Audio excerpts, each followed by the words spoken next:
In an alternate universe, they would have given us a new goddamn song for the trio attack instead of the f***ing finale. Writing songs is hard. I want a new song. You think Uda's going to sing her little I am the PreCure every episode? Joel, no, they're going to run out of lyrics. Look at me. Look at my eyes. How many new songs do I come up with a day? Yeah, but you're just talented. And they're pretty good usually, right? These people are getting paid. They are getting paid. Write me a new goddamn song.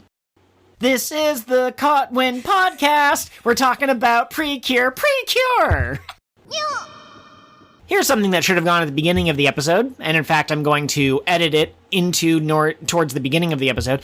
If you care at all about Five Nights at Freddy's, we released a Let's Talk About episode, which is a series that I'm going to do that's just me talking about something. It's my video essays. Five Nights at Freddy's! And that is our most viewed episode or video on the channel. So for every 1,000 views that video gets, I'm going to play a night of the original Five Nights at Freddy's. So far, I'm only going to have to play the first night, and I actually kind of hope that I don't have to play the later nights because they get harder and harder. But a video will be coming eventually, and here we go. I'm telling the world because that was kind of a surprise up until now. Cool. Hello, fellow handshake event attendees, and welcome to Cure of the What Now? May 2025 episode. Holy shit. Yeah, it's amazing. Anyone listening to this not in May 2025 will be listening to it in the future. That is true, sometime after May 2025.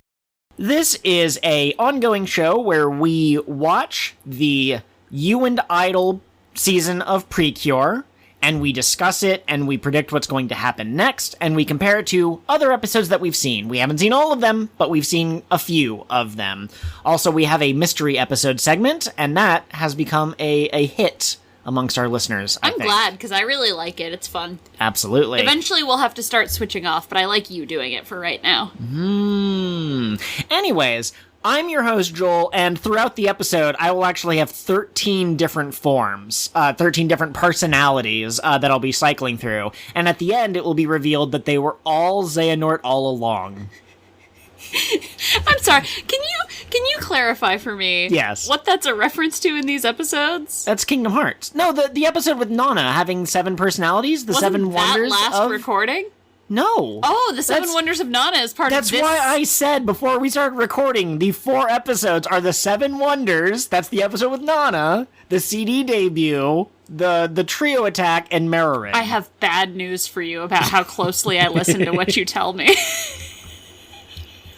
Ouch!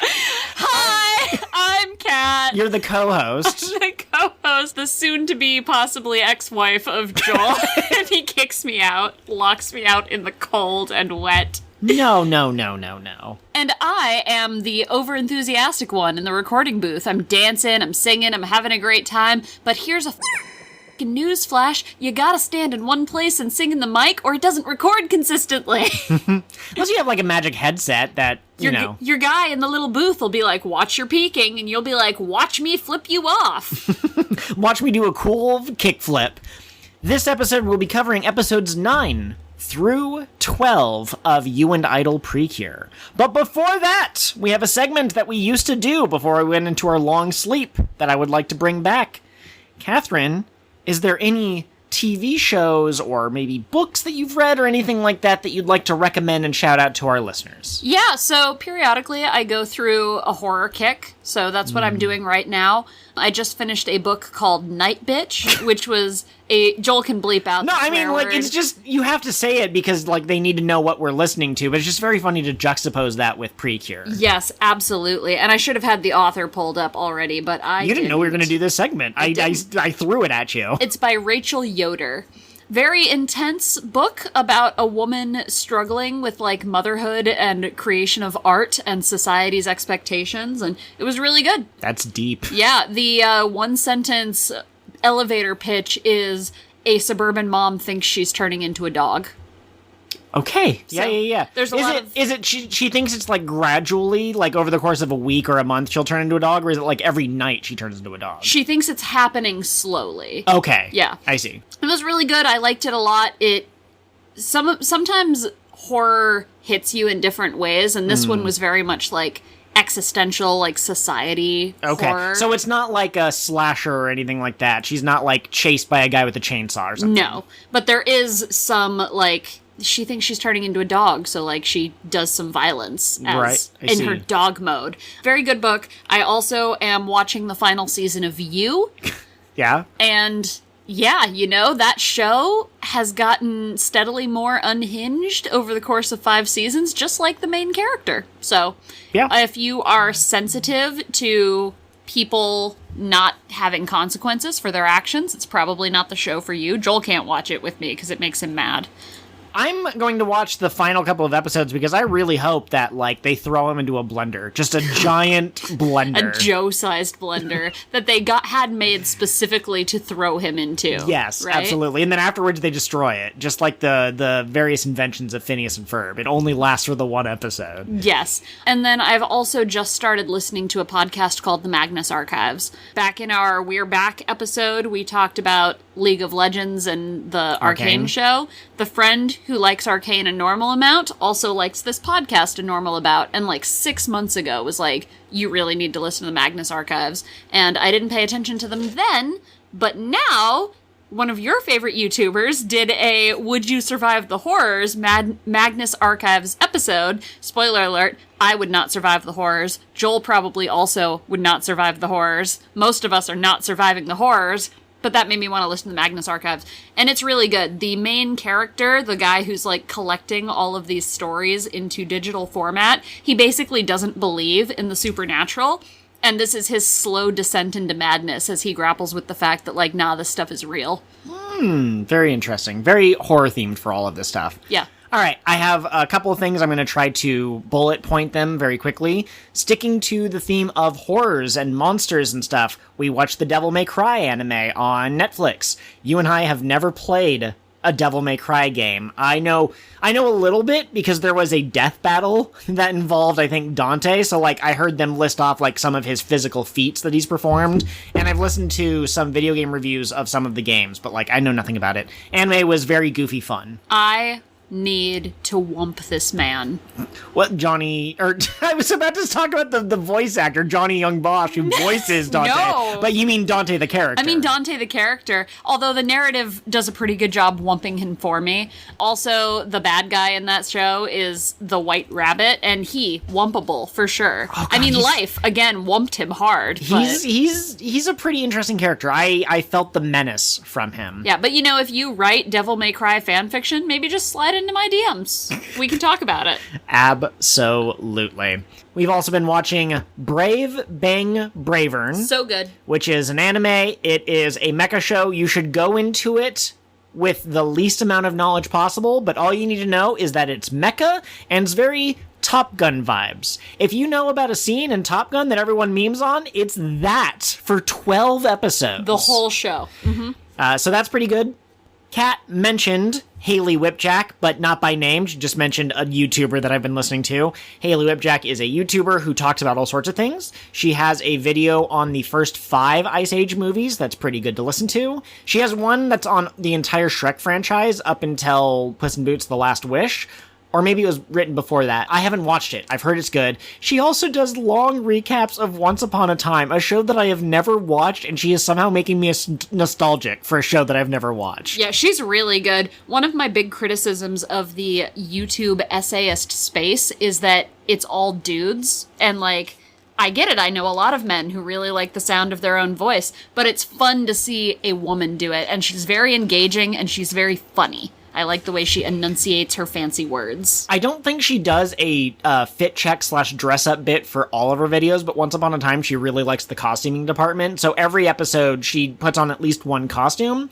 And later seasons of Once Upon a Time were kind of split into 2 halves, so she gets at least 2 outfits for those episodes. Sometimes she dresses up her cat. The cat does not seem to appreciate it, but, you know, that's okay. By the next time we record, we are going to probably be watching Once Upon a Time, is the vibe that I get from Joel going through these episodes. I still haven't heard a mention of Aladdin. There's a Jafar, there's a genie, there's a magic carpet, but no Aladdin, no Jasmine, and no Abu, which I find very interesting. Maybe they were worried about being insensitive Maybe. I mean, a boo would be kind of a strange one to include, but anyways, we might check it out. It seems like it's a wonky good time. Speaking of Aladdin, can I tell a very, very short aside? Okay.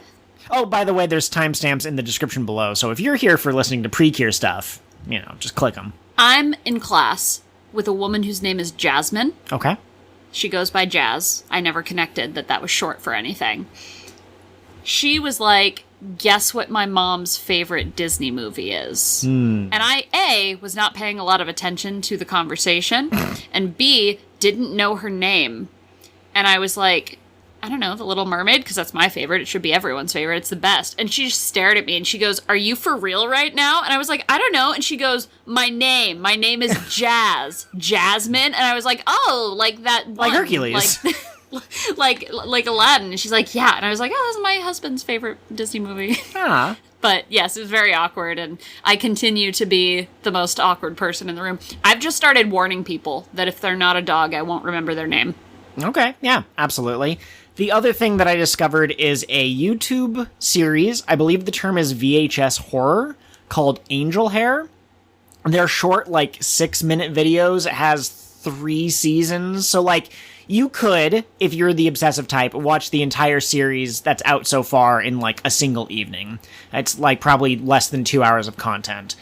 It is about a guy who has lost his memories, and he remembers a show that he watched as a kid. But he notices that the VHS version that he owns, his recordings, are different than the the actual live episodes that are airing. And that's the mystery. One complaint that I do have about the series is that for the first several episodes, actually for pretty much the entire series, the main character Jonah does not talk. They put text on the screen that shows what he's thinking. And I kind of wish that I could listen to this without having to watch the text. But there's also some fun stuff happening with the animations as well.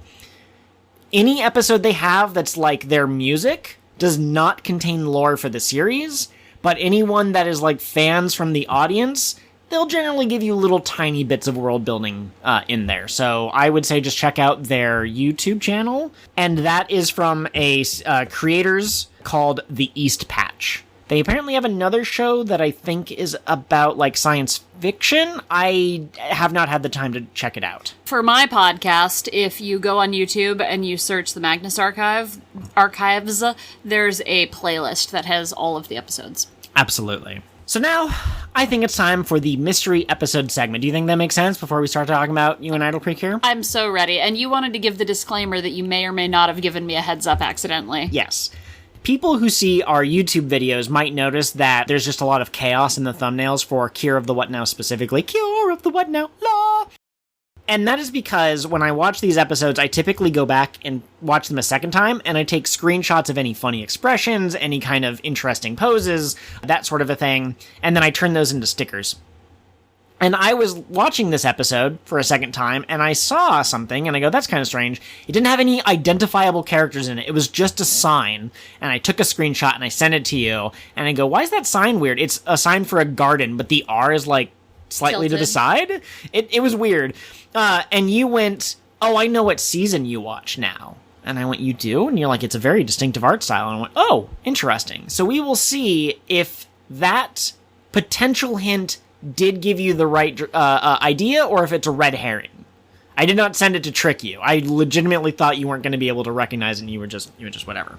I do also want to say that this episode was suggested by the Raptor2715 on YouTube. Oh. Commented on our April episode that they loved the April episode, and I said, hey, thank you. Thank you very much. If you have watched PreCure, is there any kind of episodes that you think would be a really funny recap for me to give to someone who hasn't seen the episode? Gave me a list. I picked one at random, and that's what I'm going to describe now. Cool. I'm ready. A new transfer student comes to the school of the main character and is actually going to be hosted by the main PreCure, live in her house. We know that this character is one of the bad guys from previous episodes, but the Cure doesn't know. Throughout the episode, the transfer student is terrible at hiding their identity. Like, just terrible. Like, imagine if one of the evil generals was a guy who had, like, a really big mustache, and he ended all of his sentences with mustache, and he's going undercover as a transfer student, and he just keeps going up to random students and going, hey, do you have a mustache? I love mustache. And then the main cure is like, why is he obsessed with mustaches? And you're like, because he's the mustache general. What are you talking He's about? the mustache man. The transfer student is also incredibly good in class. Very smart, very athletic, very popular among students, asking them out on dates. The main cure puts on a welcome party. You know what you've seen those scenes, like with the delivering letters. Sorry, my brain was like, could it be? But it's not. The main cure puts on a welcome party to help them feel more welcome, but it goes poorly. Would you believe that one of the evil generals is not interested in friendship, doesn't understand what it is? The My Little Pony Friendship is Magic theme starts playing right about now. I could believe that. The transfer student goes to summon the monster of the week, telling the family, oh, I'm going to go buy something at the shopping center. But when the monster shows up, it gets summoned at the shopping center. So our pink cure is like, I'm going to go and I'm going to try to find her. I need to make sure that she's safe. And while she's looking for her friend, the evil general is thinking to themselves, like, why does she care? I don't understand. I used to wonder what friendship could be. Also, I did not know what the monster of the week was. It just shows up. It didn't have the usual, like, summoning animation. I checked the wiki, and apparently a couple of episodes just skip that because the story is more important, which is fine, but it meant I didn't see what got monsterized, and I was looking at it, I had to look it up. It was a building, by the way. Okay. And then, fun fact, the characters decide to use their finishing attack without any build-up. Like, normally there's, like, a realization, like, they go, oh, our friendship is our greatest strength, or, oh, I should learn to forgive people, or whatever, and then they use their attack. But this one is just, like, our main girl has a dream sequence where she's talking to the evil general and is explaining that friendship is awesome, and then she wakes up and she uses the finishing move. So I guess there was a realization, but the realization was the general. The evil one was the one who had the realization. And that has been... Oh, at the very end of the episode, the evil general, the transfer student, is about to say, actually, I need to tell you something. I'm actually... But our main cure has fallen asleep, so I guess the mystery will continue for the next couple of episodes. Good job, main cure. Now, we're going to change the formula from last episode. Okay, I'm ready. You are going to get 3 yes-no questions you can ask, and after each one, you're going to make a guess. Okay. And if you don't get it in 3 guesses, I guess that just means you didn't guess it, and then I'll tell you. Okay. Are the fairies for this season animals? Yes. Okay. Is it Yes PreCure 5? It is not Yes PreCure 5. Was that the one that you thought it was based off of the animation and such? I said Yes PreCure 5 or Yes PreCure 5 Go-Go, based off of the animation. Okay. Do you have any other questions? Okay.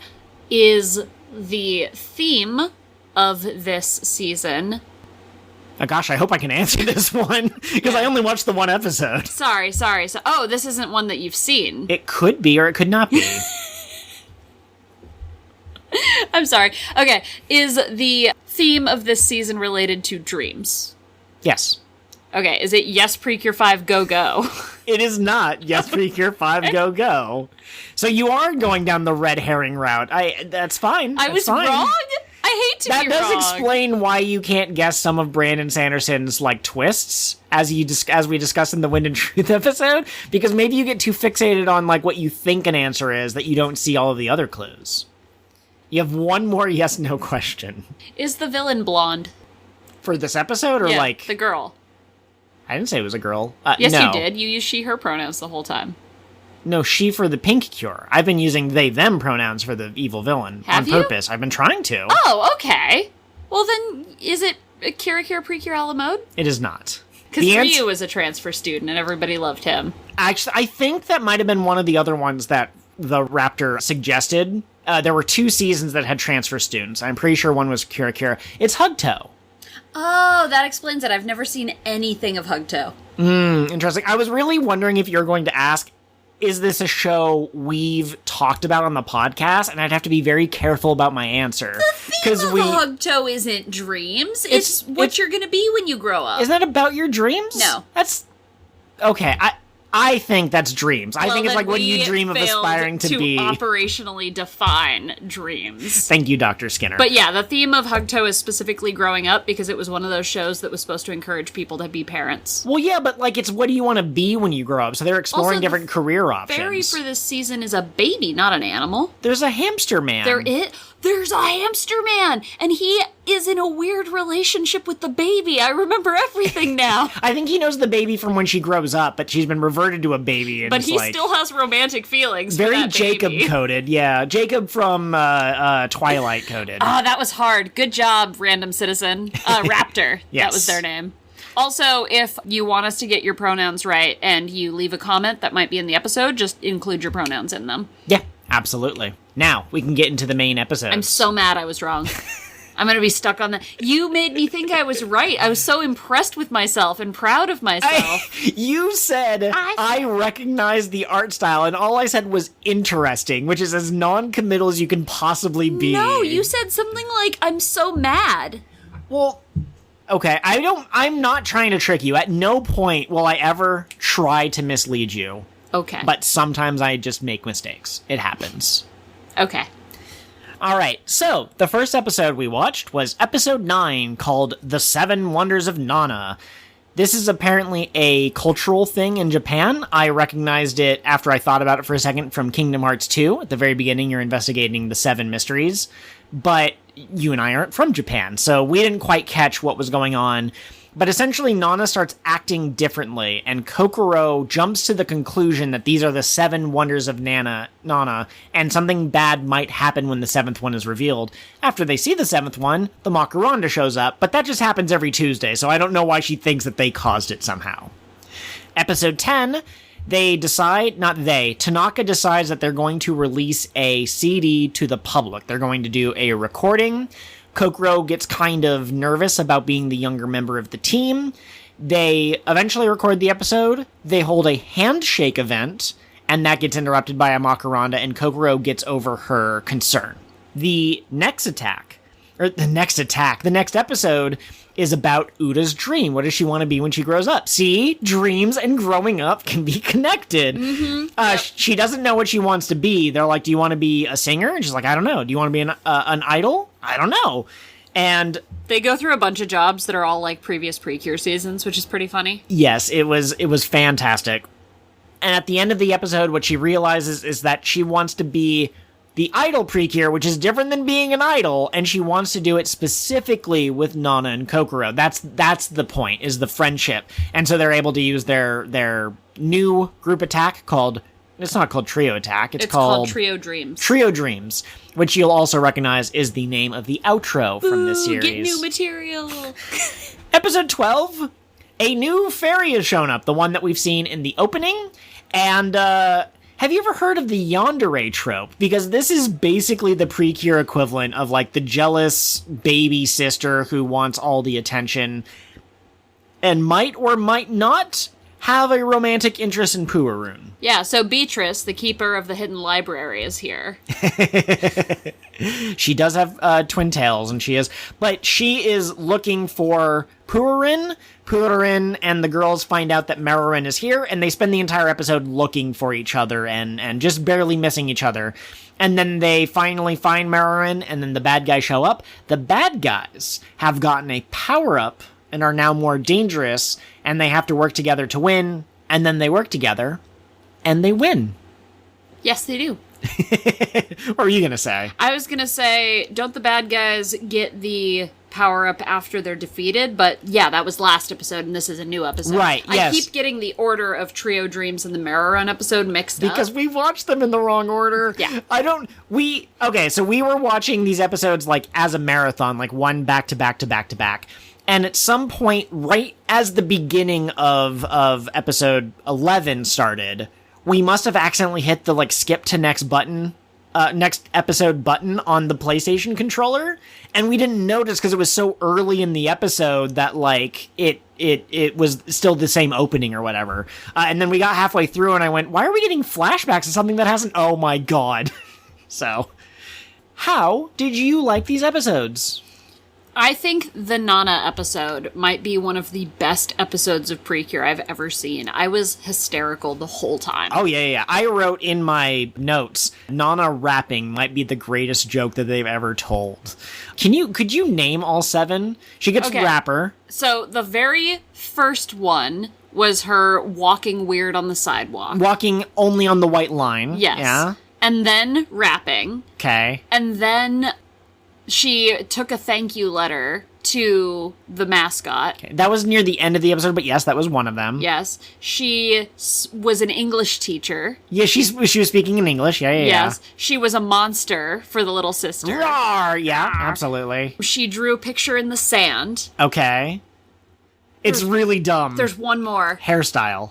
Oh, yeah, she did twin tails. To look like Kokoro. And then she accidentally kills Purin by turning her head too fast and whipping him with Isn't there a little like, oh? Yes, there is. Yeah, I really like that episode. I really like the Kokoro at the end of the episode. Was like, why are you acting so weird? She was like, I was just trying out different things. And she goes, but you drew...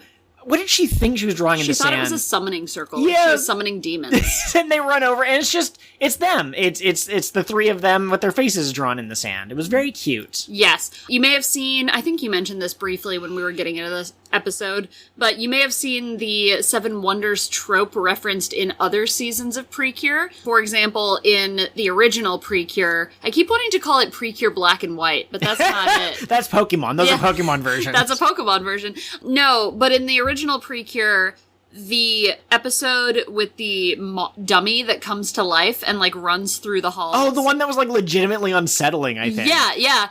That was one of that school's 7 Wonders. So it's kind of a recurring cultural trope, I guess. I looked it up after this episode. But there's not usually 7 Wonders of a person, which is what made it kind of a silly, goofy episode. I see. Well, and I think I pointed this out last episode, but one of the ways you can say 7 in Japanese, don't even get me started on how numbers work in the Japanese language, but one of the basic ways is Nana. So it's the 7 Wonders of Nana, so it's Nana something Nana in the title. Nana. Batman. I just want to say, why did Nana decide to do all this now? One of them was because her mom said, like, hey, no, they were all. The mom was like, you should basically experience as much as you can when you're young. And so she decided, like, oh, I'm going to do what Uda's little sister was doing for this one. And I wanted to look like Kokoro because she's so cute for that one. It was a good episode. I really like it. As I've said before, blue cures tend not to be my favorite, but this did a lot to like make me like, oh yeah, Nana's great. She has, creativity and all that stuff. Absolutely. Can we talk about how unhinged the idea of a handshake event is? Like, I know things are very cultural, right? But I listen to music or read books, and the person who created it is kind of cool. Like, if I got to meet them and have them sign my CD or whatever, that would be neat. But the idea of having an event just so you can touch a person makes me immensely uncomfortable. Yeah, absolutely. Well, and someone shows up, if I recall correctly, who gives kind of, like, gross vibes, and, like, that's a reality of it, I'm sure, but, like, it felt a little strange that they wrote it the way that they did. Maybe that's a real thing, but it's just strange to put that in kind of like a show for little babies or whatever. Yeah, absolutely. It was really cute that there was the little girl who was inspired by Kokoro. Yes. And she really wanted to meet her because that gave Kokoro a little, like, up on her confidence. I liked that a lot. I like that.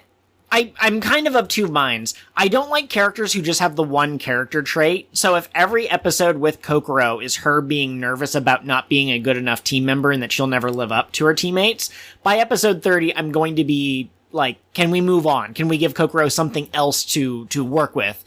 But I also like that a lot of times in TV shows, characters will just kind of like get over their problem. Like you'll have a younger sister who's jealous of the big sister, and someone will be like, don't be jealous. And she goes, oh, okay. And for the rest of the season, no jealousy.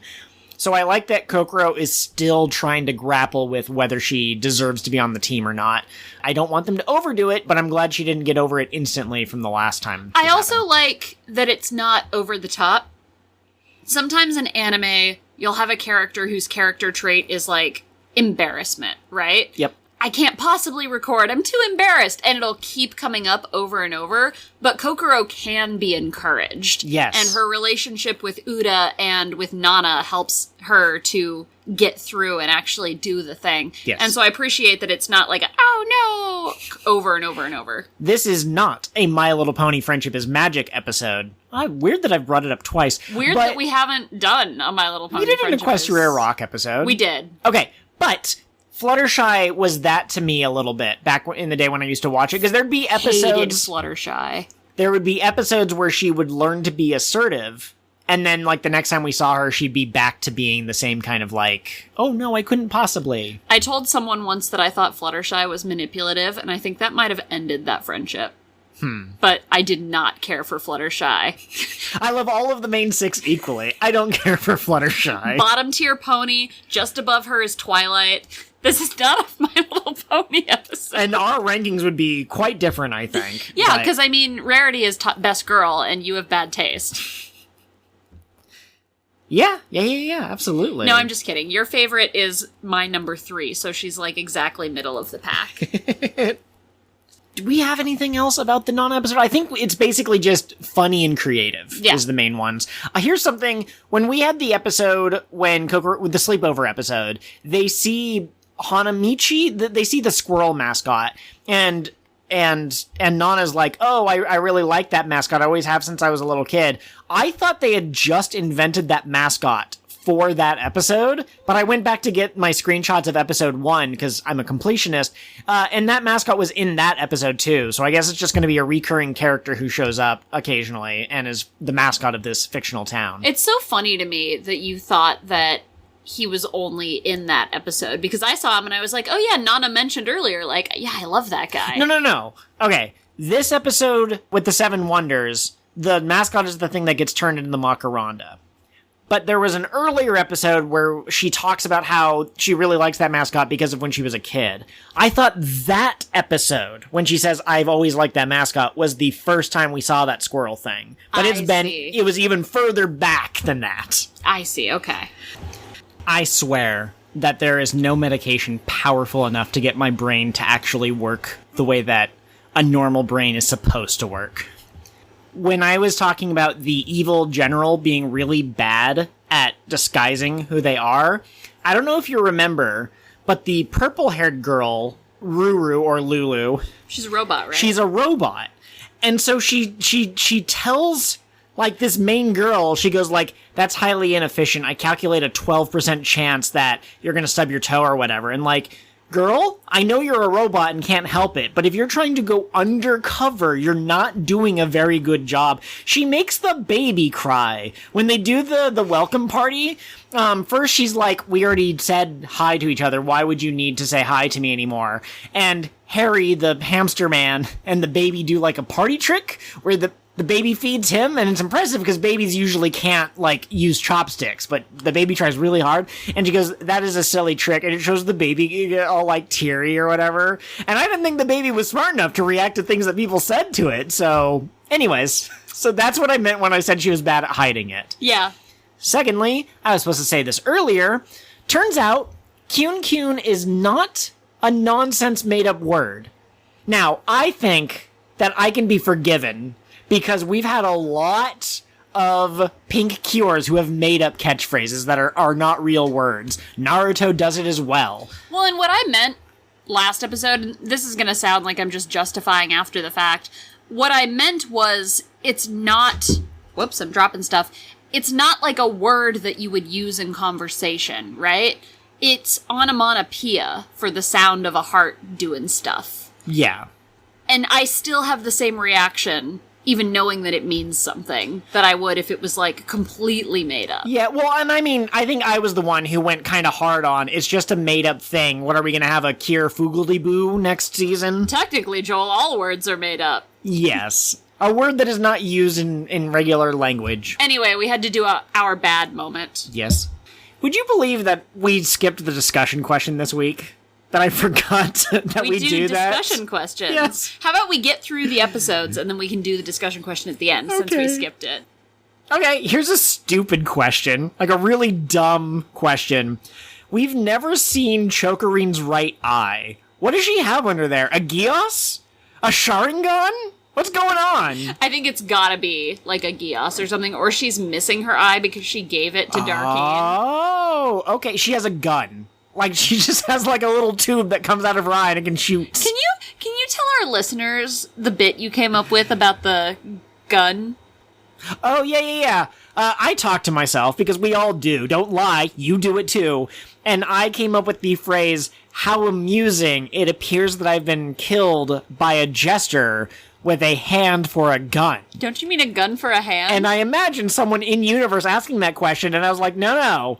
You draw a little jester guy, and he's holding a disembodied hand in his hand, and he goes, bang!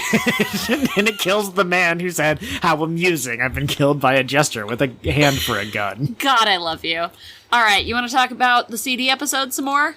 Do you have anything else on Nana? No, I don't have anything else for Nana. What I've written down in my notes app is, with the girls in a recording booth, we're one step closer to a PreCure season where they're just straight up podcasters. Cure podcast. I would like to see it. Yeah, I mean, we technically had an episode, I think, with Tropical Rouge that they were recording something at lunch. And I know Japan has radio broadcast clubs, whatever it's called. So does America. My school had one of those. Really? Interesting. I don't think that my school did. Who does the morning announcements? What morning announcements?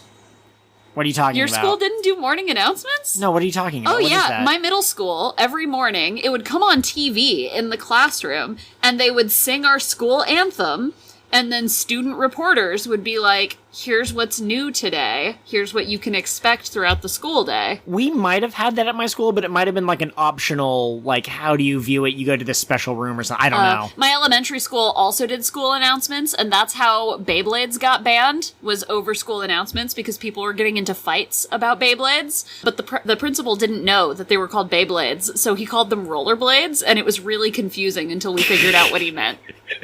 This is why it's always good to have a visual representation of what you're talking about. Absolutely. I really like the other girls getting into Cure Idol's performance. She was doing it, and the other two were like, oh my gosh, and you can tell that she's the pink Cure that got them kind of interested in idol work. Yeah. Anyways. Idolatry. No, Uda's really good. I love her. She is. Also, I knew Hugto existed. We had an episode where we talked about Hugto. We saw her character in the three-way crossover episode with Kira and Star Twinkle and Hugto. That pink Cure looks like she's 5. I think she might be the youngest looking I've said that the recent seasons have young looking PreCure. She's a little baby compared to the other pink Cures. Sorry. Cuddy's square pupils freak me the out. I really don't like them. Does he have square pupils? He has, He has a big square head. Yeah. Oh my god, he's Rock. I am Rock. Roxy likes to rock. Yeah, no, that would freak you out, wouldn't it? Yeah. Just weird little eyes. I love that he, put on sunglasses and gloves to try to avoid contamination by the Kira, but it just got to be too much for him. Do you think that it's actually physically painful? Yeah. Okay. I feel for the villains now. They can't live in this world. This world, they have a disability where they can't live where other people are feeling joy. How do we accommodate that? I think it would be really interesting to have a season where the villains were actually, unable to interact with happiness. I'm pretty sure that's what, the original PreCure, Fresh Pure, hang on. Futari Wa PreCure. That's right, the two of us are PreCure. But I feel like the villains in that season were actually repulsed by good feelings. But I got the feeling from Cuddy that it's more of I can't let myself get swept up in it. Like if I am around... he has too much fun destroying it.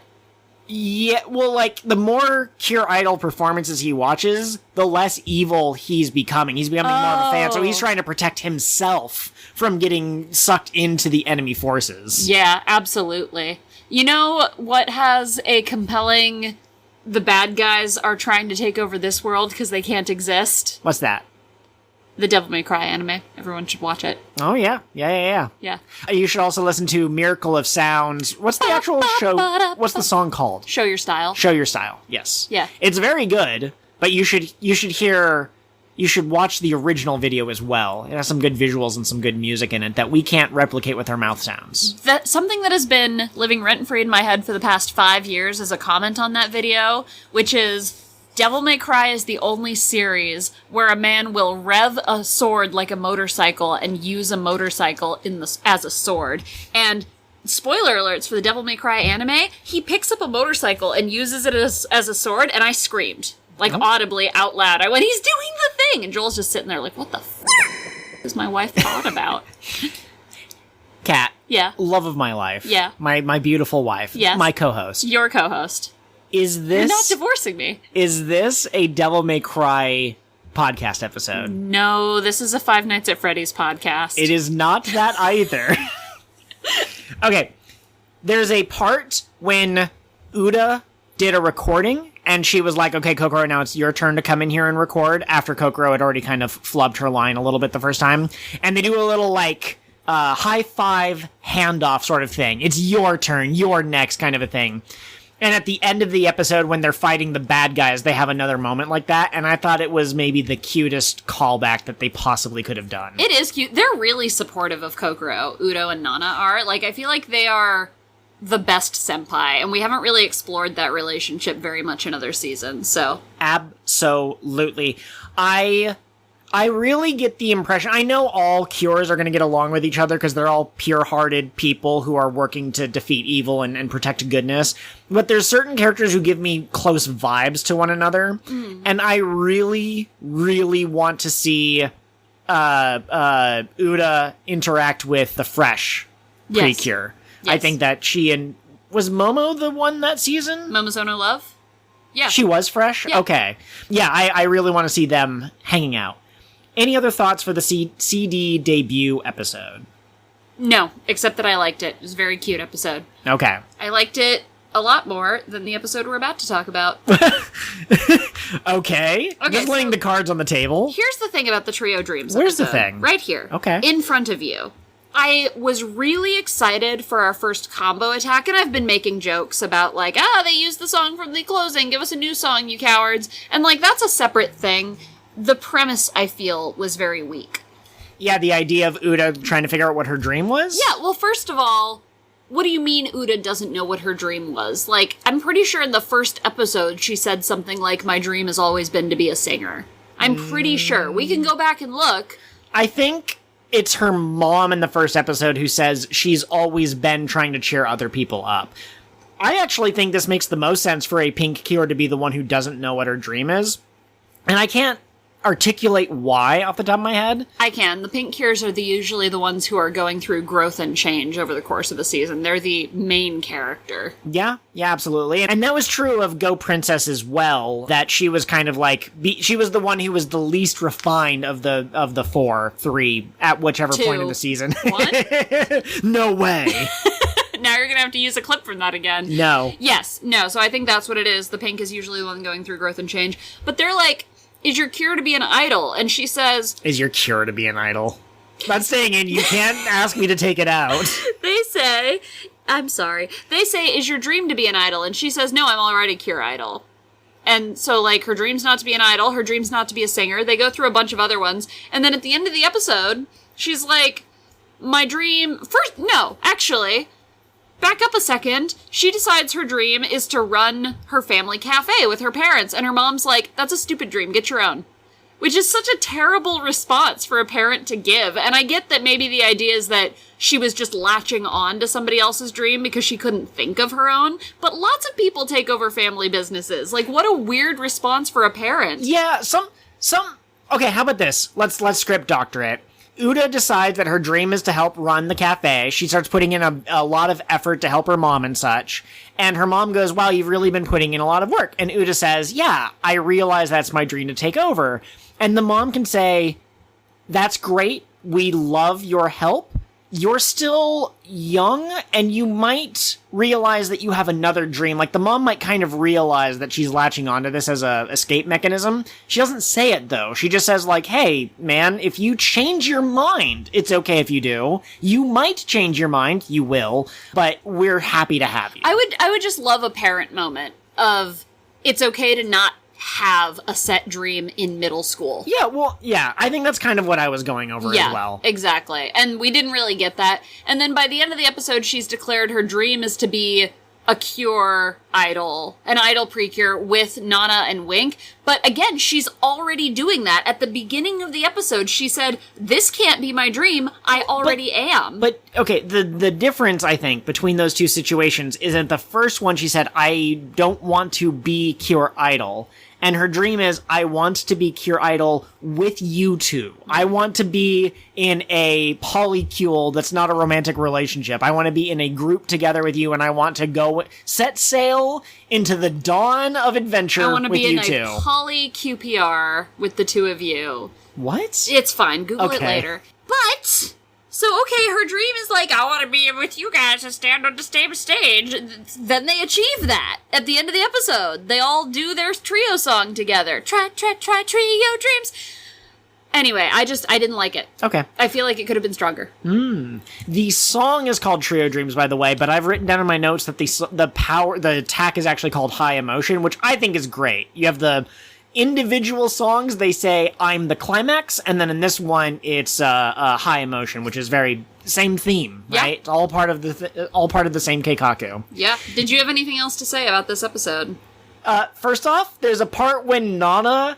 No. Uda has no thoughts in her brain. She's, like, overtired because she couldn't think of a dream, and it shows her, like, dream of not having any dreams, and now she's just, like... in this, like, weird, empty-headed, like, blank eyes expression, and when they're talking to her, she's just kind of like, is that my dream? Very cute animation style. They do great animation this season.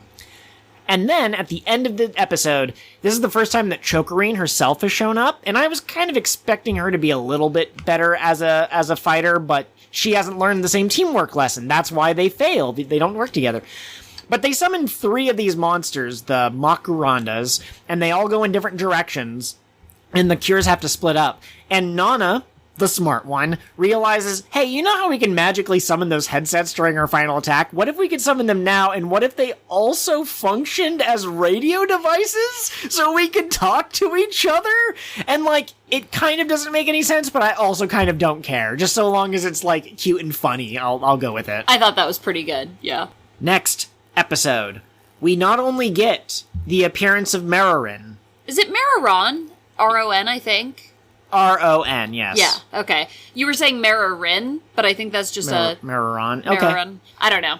It doesn't matter. We not only get the cat twin-tail fairy character. Bunny.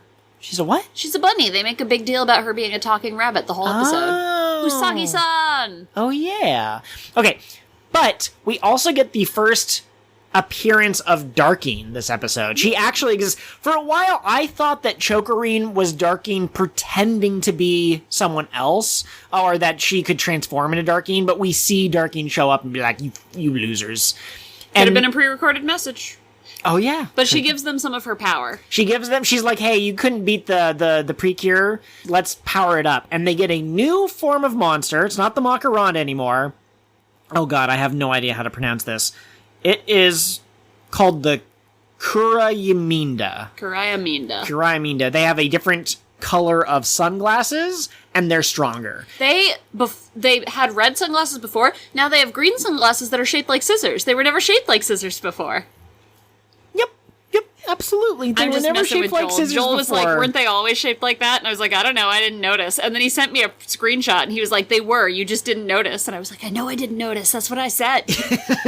So don't get in our comments and be like, they were always... We know. We are aware. One of us knows, the other one is in denial that... No, okay. They also try to use the individual finishing attack, I think maybe Uda, and it goes into the chair and the song starts, and then the Kurayaminda just jumps out of the chair. Like, no, you're not going to use your final attack. And they're like, what if we use the stronger final attack? And the Kurayaminda is like, oh, that might actually beat me. You're right. Yeah. What do you think of Mararon? She's obsessed with Pururune. Mm-hmm. That's her beloved sissy. Yeah. I want to touch on something one of our listeners said. So, shout out to AU She Knows. She does her own PreCure podcast. But AU said that ahead of this episode airing, people thought that Pururune and Mararin might be shippable together. And AU doesn't ship characters in PreCure themselves, but that's what people were saying. Well, okay, sorry. Let me, really quick. I understand why you might be uncomfortable with, like, shipping characters that aren't in a romantic relationship, but I do feel a little differently about characters who are in a pre-established relationship. If Maruin was Purin's girlfriend, as far as I can tell, they're both genderless, but anyways, it doesn't matter. If they're in a pre-existing relationship, it wouldn't be shipping them, it would just be canon. Yeah. But, anyways, go on. I think talking about it and engaging with the fandom is also a form of shipping. Okay, I see what you're saying. But then, right ahead of the episode, a news article was like, they're sisters. And then in the episode, Marin uses the term sissy. Mm-hmm. Probably like Oni-chan or something, the version of that for older sister. Right, exactly. My sister actually called me sissy until she was like 12. Like, that was her term for me. Anyway, AU's point was that people have been like, oh no, now we can't ship them.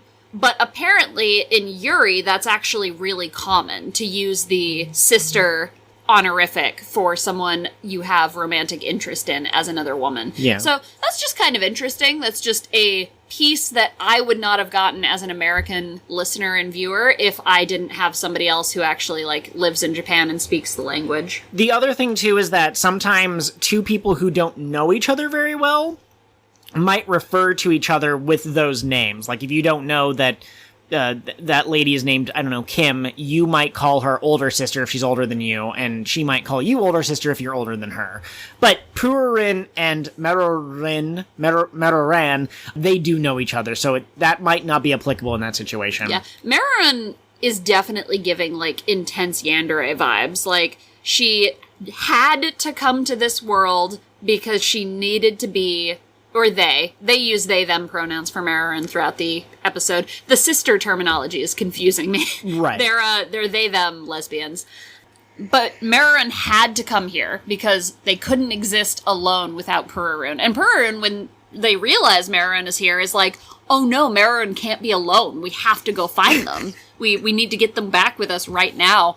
But it's very cute. It's the first time Pururun has ever, like, been cute to me in any meaningful way, because, like, there's a flashback of them being like, come read your book in the sunlight where it's warm, and... Maruran, also... I'm just gonna keep saying Maruran, and people are gonna have to, like, listen and tell if I'm saying I-N or U-N or O-N. Maruran. A Maruran, like a macaron. Anyways... Mara, you say run? Please stop, my brain can't take any more of this. Maruran, whatever. Also, you keep correcting yourself. Just stick to a pronunciation and go. Mel also used to wonder what friendship could be, and Purin was the one to show them what it was. I do think, again, a discussion of shipping being appropriate aside, the show is definitely saying, like, Maruran has a crush on Purin. Mm-hmm. No matter what Purin thinks of it, no matter what the PreCure think of it, no matter what we think of it, it is very, like, you're the only one for me. I'm gonna get jealous if other people have your attention kind of a thing. Like you said, clearly coded. Not quite yandere, but maybe an egg that will hatch into a yandere. Okay, someday when she's an adult, or they're an adult, they will be a terrifying yandere. Oh, man. I was thinking back, I was like, when I was a kid, was I ever jealous in that way? And, like, of course you get jealous when your friends are hanging out with other friends. But I don't think I ever would have had a negative reaction to, we even sleep in the same bed. That is giving romantic vibes to me. Like, how dare you sleep with my Pururun? Absolutely. So I have another kind of script doctor, another kind of, like, how would I kind of write this?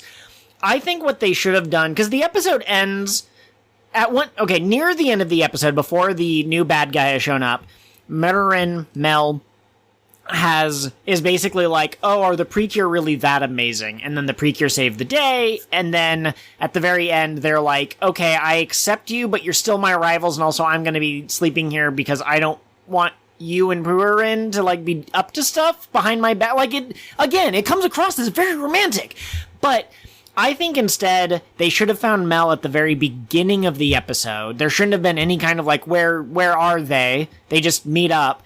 And she could be the kid who doesn't believe in pirates from every One Piece movie, where she'd spend the entire episode being like, these are the PreCure? They're not that special. And you could show Uda, like, being a bit of a klutz or whatever, and Kokoro being a bit forgetful. Switch that. Kokoro klutz, Uda forgetful.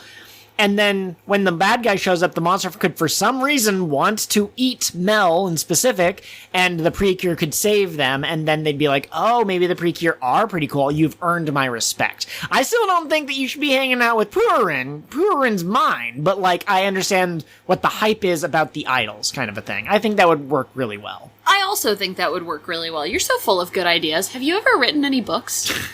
Absolutely. Now, let's go into what's going to happen in the future. The next episode is called Go-Go Kira Key Light. Okay, so that's probably the little, floaty thing. Dear Mom, Message from the Heart. That's gotta be a Nana episode. Her mom is a deer? She could no shantan. Okay. Operation Make Sissy Fall for Me, Marrow. I don't know how this could possibly be interpreted any other way. This is like saying, oh no, Cure Idol is actually a green cure. They're just really good friends. Really good Wink. friends. And then we also have Full Bloom Special Training Hanamichi Town Festival. That sounds like it's going to be a good episode. I'm excited for that one. Okay, do you have any thoughts? We finished on episode 12, so we're going to be at episode 16. That's right. Oh, it's the dogs. We are getting close to where they would potentially introduce a mid-season cure if there's going to be one. Yeah. Oh God. If it's Cure Merowin, no. I hope that she grows on me. Purin has moments where they're a gremlin, they're annoying, they're a brat. I hope that Merowin is not 100% brat all the time. The twin-tail personality type has never been your particular favorite. Nope. Kaiju number 8, they did pretty well with her, because she's awesome. I love her. She's so badass. Kaiju number 8 is a great show, but this is not a Kaiju number 8 podcast. Looking ahead, I really would like to explore more of this idea of, like, what does it mean to be an idol and to be bringing people joy. I think they started a little bit of that with The Man, but The Man hasn't been in as many episodes recently. He has a name. I don't know what it is. I forgot when you said The Man, I imagined, like, this 20-foot tall, like, monster, and I was like, we don't have one of those in PreCure. Oh, gosh. But, like, I would like to see him play a slightly bigger supporting role. Like, maybe the girls are preparing for their first stage show, and, like, they go to him for advice. That would be cool. Okay. I like it. He did make a brief appearance in the handshake episode, just being like, oh, they're doing a handshake episode. Cool. Yeah, he also helped Uda decide what her dream was. He was like, yeah, you know, being a PreCure is about performing with your friends or something. Right, yeah. He always has advice that's not directly about PreCure, but somehow is applicable to the PreCure. I think he was the Densetsu no PreCure a long time ago, when he first started his idol career. I'm pretty sure we've mentioned that every episode we've recorded so far. We're going to keep mentioning it. Keep mentioning it until it's either proven canon or it's becomes a split reality. If it's not proven canon, it will be going in my fanfiction. Absolutely. Our belated discussion question. I'm ready. You are planning a bank heist. And you have to invite the 3 idol PreCure to join you. What positions or roles do they play in the bank heist? Kokoro is my getaway driver. Okay. Because she's very focused, and I think she'd care about doing a good job, so she'd be looking out, she'd be on the mic, she'd be behind that wheel. She might get a little nervous, like she might be continually checking in on the mic to be like, guys, are you sure this is okay? But if we brought her into the bank, she's the one who's gonna, like, panic and shoot a hostage. So she can't be in charge of hostages, so we're putting her in the getaway van. Uda is in charge of securing and managing hostages. Because I think that she'd be friendly enough to kind of keep their spirits up so nobody tries anything crazy, but I think she'd also be very like, I see you! I see you! Get down! Get on the floor! And then Nana is my special genius. Pianos are very complex instruments. She's probably had to learn Is she how gonna to be like a Batman villain who uses the piano keys to operate all the different? Not quite. But she knows how to work her hands, right? She can think about things. She can think about complex interlocking machinery pieces. So she's gonna help me break into the actual bank vault. Okay. And Pururun is going to be the patsy that we pin it on so that when the cops show up, they can arrest Pururun and the rest of us can get away. Pururun squishes... I don't tell the girls that. Okay, yeah. Pururun squishes their face against one of the security cameras, thus obscuring the view of what's happening behind Pururun's face. I think that of all of them, Nana to me feels like the getaway driver because she feels more detail-minded. I know you made a great point about Kokoro. I just think that I would employ her skills differently. She could also maybe be a hacker, potentially. Okay. Like I was kind of saying. A little, yeah. And I'm just... So you're saying the one to get into the bank. I imagine her going into the bank in your situation. I imagine her sitting in the van but being on a laptop. Oh, like she's hacking the cameras and things. Yeah, okay, exactly. Yeah. Uda, definitely the what do they call it? The heavy, like you said. I think we're in agreement on that. She's the only one who has a special attack that's a punch. So, that makes sense. Kokoro, for Demolition Woman, she has the explosives. She has lasers. Yeah, she has the lasers. Yeah, okay. But still, would you trust her with a gun? Would you trust her to not panic and shoot a hostage? That's a good point. Maybe if she'd had a pep talk beforehand, she could get a little focused Uda on it. high-fives her and is like, you can do it. I'm just standing there yelling at her over the body of this hostage that she's shot. God damn it, Kokoro! Do you have any idea how much harder it is to get away with this now? We've killed someone! And Uda's like, nah, let me get this. And she calms us both down. She manages the situation. Okay, yeah, I really like that. And that has been your doot final thought. Outro goes here. Let us know if you like the discussion question at the end of the episode as opposed to the beginning. And as always, I hope you carry the spirit of Kiralala in your heart. If you go to any handshake events, don't be weird. We will find you. Don't shake my hand, bro. Don't forget to stay. We are doing an outro now. Do. What? Kiralala. Kira. It doesn't come out as well when you're speaking in English. No. All right, everyone. Have Bye. a good night.